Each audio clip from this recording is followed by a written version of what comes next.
Alright, this is day 18 of my self-improvement journey, and in this video I am going to explain financial instruments only, but I'm going to explain a little bit more about these concepts. So in the previous video we have learned what is a financial instrument. So basically it is a financial asset for one entity and a financial liability or an equity instrument for another entity. So that is the basic definition of it. Now there are three standards who govern this particular topic. Ind AS 32 that governs the presentation part of it, and Ind AS 109 that is the main standard, I would say. It governs on the classification, not the classification I would say, but main accounting portion. And Ind AS 107 is disclosure. So that is residual, but it is also important for if a theory question even came in exam. So yeah, let's start the topic. So yeah, what we have understood what is a financial instrument. Now let's understand its components. Financial asset. What is a financial asset? Financial asset is basically there's no single definition of it. If it is classified as an asset, it will be a financial asset if it falls under a particular columns, I would say. First, maybe it is a cash, so it is obviously a financial asset, or any it results in cash, or any of the financial assets.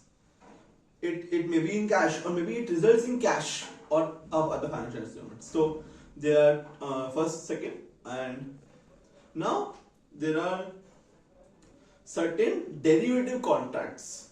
Before going forward, I will first explain what is a derivative contract. So a derivative contract is basically a contract, you can call it a forward contract also, of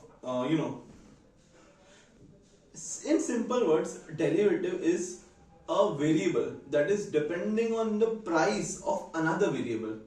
So for example, if share A price rose up by 20% and derivative of A is will also grow, but since it is a derivative, it will not grow at the same rate. It will grow, but it is depending on the price of share A. I give you a little bit context because see, I am also not a good having knowledge about a particular topic, because it is just a beginning of the particular subject. So I have known a little bit less about this topic. Okay, now let's discuss. Yes, if a contract is resulting in a potentially favorable condition, then it will be a financial asset, and vice versa, a financial liability. Now what happens is,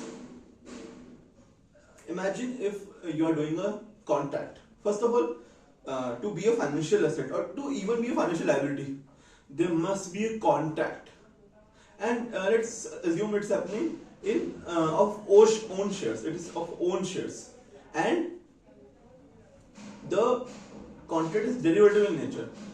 Then when shall we classify it as a financial asset?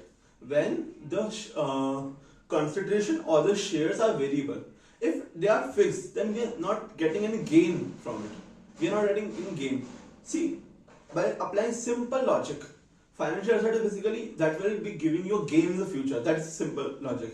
So you have to apply that logic in every concept. Now let's discuss other case. See, in our standard, there are two class. Their point is repeated. It is broken in 2 points. But if you combine this, it would make the same sense.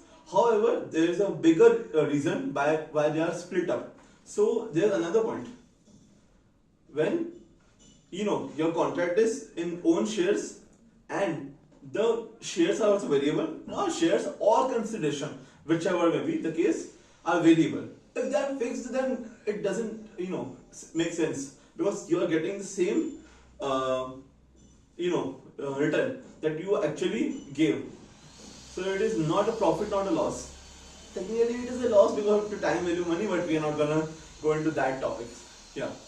So that is it. Now financial asset. Okay. So one more point is the contract is now not derivative in nature, but that also will be part of financial asset only, because it doesn't matter whether the contract is variable, derivative or non-derivative. What matters is the contract shall be of own shares first of all, and the consideration or shares must be variable. That is the most important thing. Now we will apply the same concepts in financial liability. We don't need to discuss, them again and again. See, in financial asset there are 6 points. Now in financial liability there are 4 points, because let me give you a brief explanation of financial liability also. A financial liability is a contractual obligation to deliver cash or any other financial assets. Now, you have understood financial liability. Now, just repeat the points and they are same. In financial asset, there were potentially favorable conditions in derivative contracts. Here are potentially unfavorable conditions. Just yes no concepts. So that is it. And now, what is it? Equity instrument. So, whatever is not a financial liability is definitely a equity instrument. Equity instrument is basically you are representing that the person has a share of your residual interest. Now, what is a residual interest? Residual interest is basically equity gets what? After paying debenture holders, other creditors, other preferential holders, the residual cash, residual assets of the asset entity at the time of liquidation are for equity only. That's why the definition states a residual interest in the entity they should hold. Yeah. So that's pretty much it. Now in my next video, I'm going to talk deep down on the few concepts that is happening in our syllabus. So yeah, thank you for watching, and I'll see you in the next one. Bye.